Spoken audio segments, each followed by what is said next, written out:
எனக்கு என்ன ஆசீர்வாதம் வேணும் கேளு. யாக்கோபு என்ன வேணாலும் கேட்டிருக்கலாம். யாக்கோபு கேட்டது நீங்க ஆதியாகமம் 32 படிச்சீங்கன்னா தெரியும், எடுக்க வேண்டாம். ஒரே ஒரு வார்த்தை தான் கேட்டிருப்பான். என்ன தெரியுமா? உமது நாமத்தை எனக்கு அறிவிக்க வேண்டும், உமது நாமத்தை எனக்கு அறிவிக்க வேண்டும்.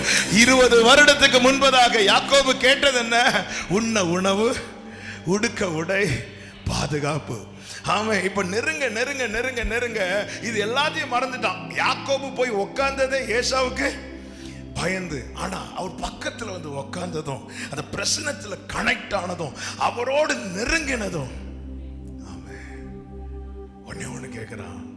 ஆமா ஆண்டவரே, என்ன கிட்டி வர செய்யுங்க ஆண்டவரே, என்ன நெருங்கி வர பண்ணுங்க ஆண்டவரே.